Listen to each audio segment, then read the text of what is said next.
Hi, everybody. I'm Mike, and this is Mike Miller Talks Life. Today's quote: "The best tranquilizer is a clear conscience." A lot of people take tranquilizers and they take them because they lack peace. They're not settled, they're uptight, they're stressed. There's inner turmoil going on, and they can't seem to manage it.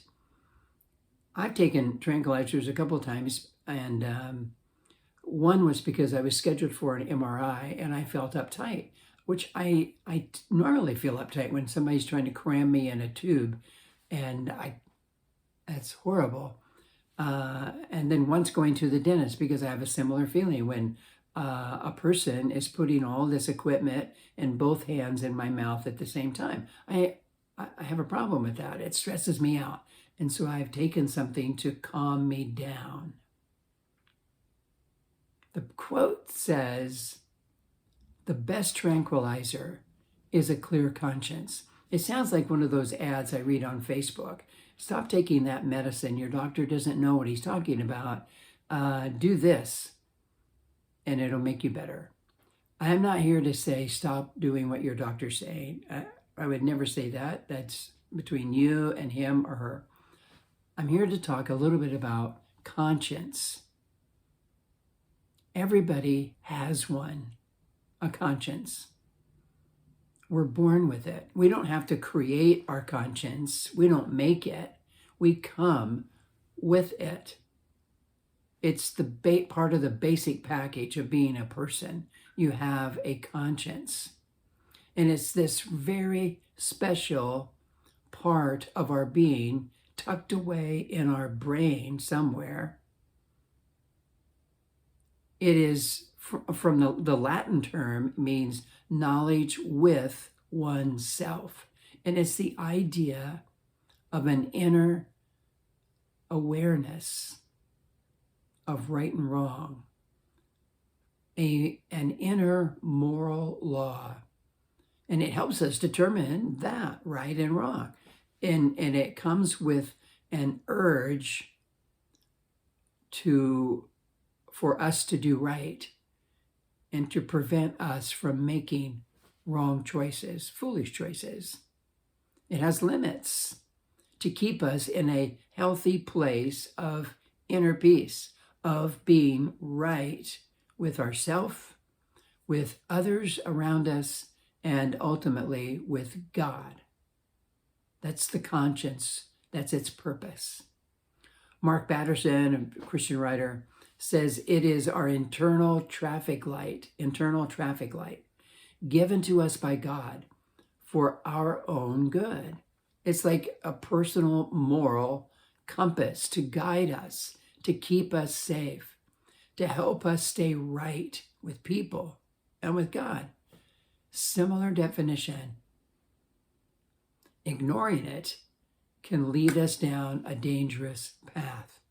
It is interesting. If you've raised children, it's interesting to me that at a very early age, before they've had really any significant opportunity to learn right and wrong, they have this sense of things are right or wrong. They don't know a lot about it, but it's certainly there. And we didn't go back to the doctor and pick that up later and add it. It came. We need our conscience. We are faced with ethical dilemmas, moral judgments throughout our life. And it is there to help, to keep us on track. The conscience has been a very popular topic through the years. Freud did a lot of work on conscience, Darwin, Adler, Maslow. Many philosophers have spent a great deal of time thinking about conscience, what it is, how it works, why it works. And some have even worked hard at trying to do away with it. I think we would not be a complete and healthy person without it. Immanuel Kant says, two things fill the mind with ever-increasing wonder and awe, the starry heavens above me and the moral law within me. I don't know about you, but I love to go outside at night and just look at the stars. They are always just captivating. It's just amazing how many there are. I can see where that would fill us with awe. But that moral law within you, does that fill you with awe? Like, wow, that is amazing. I'm being tugged to go this way, not that way. I'm being warned about this choice. Or is it just annoying? Because we kind of want to go ahead. The conscience is judicial. The conscience does not create the laws, the rules, the values. It is simply a court that decides based on the moral law, the standards, the values that it has. I think we start with this basic idea of right and wrong, and these are sort of like the default settings. And through the years, we can add to these values and moral codes that we live by. We can add to the list of right and wrong. And these right and wrongs, moral values, are all influenced by key people in our life. Our parents, close friends, our teachers, our coaches, our church, our other religious leaders, things we read. These can influence us and provide input that we can add to our conscience. Or we can also determine that things that have been in our conscience are no longer wrong for us. I was raised in a very religious, very strict home, and we had a lot of rules. And as I got older and began to think more for myself, I began to realize that some of those rules were no longer valid. They really were not something that I really had to live by. I could live by them, but it wasn't wrong to walk away from those. And some of them were, and I clung to those. And everybody goes through that sorting through. Our goal is to maintain a clear conscience. We want that inner peace and confidence, inner confidence that comes from a clear conscience. And that's what the Tranquilizer does for us, provides inner peace and inner confidence. And that comes from being right with ourselves, right with others, right with God. And this sense of, I haven't done anything wrong.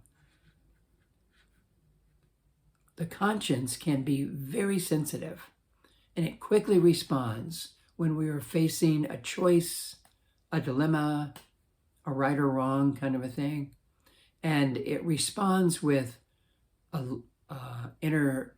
lack of inner peace, a turmoil, sometimes guilt, conviction. And so to maintain a clear conscience, we need to listen to it. Listen for the warning to go off. And it's just simply saying to you, something's not right. Maybe you made a wrong choice. Maybe you've done something that damaged somebody. Maybe you've gone against some moral standard. And it's just, it begins with this warning, this conviction. And at that point, you do not want to violate your conscience. We can ignore that inner voice, which is going to violate your conscience.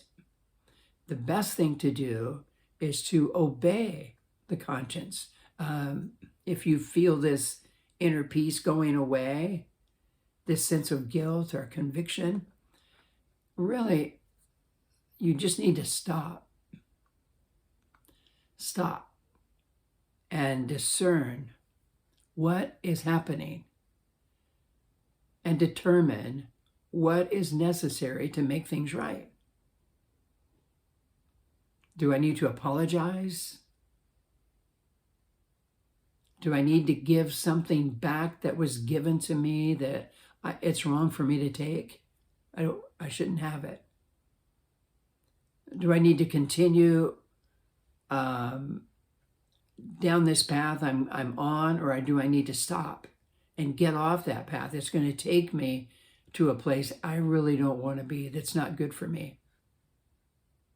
Do I need to stop this business deal? Do I need to stop this relationship? Maybe you're building a friendship and it's growing with somebody, and you begin to sense that they're not the best close friend for you. Or maybe it's a more intimate relationship and it's just not right for you and you need to stop it. Once you make the changes, then that sense of peace will return. That inner confidence will return.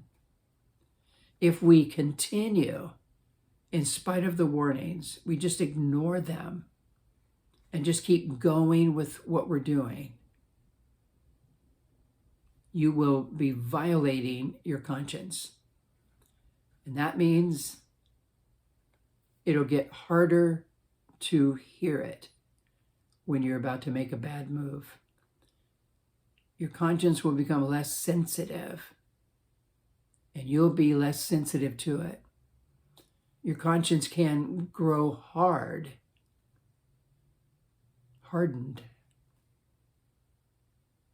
And this opens the door to wrong behavior because we have made it hard to hear our conscience. And this is not a good place to be. You'll end up just going forward into wrong action, wrong situations, making wrong choices. We need the conscience to help us.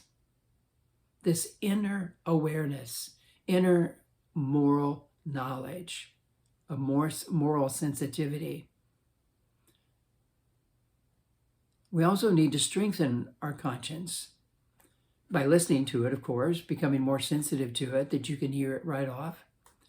I think also by ensuring that the moral standard that the conscience is operating from is accurate, that the rules and the standards are true and healthy for you.